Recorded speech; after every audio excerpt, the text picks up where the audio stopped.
Aku tak membawa gemerlap dunia.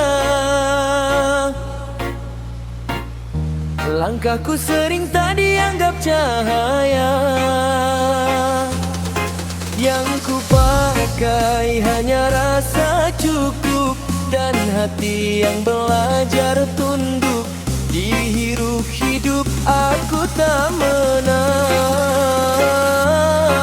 Namaku jarang jadi pegangan, namun saat sunyi memanggil doa, ada tenang yang Allah jaga.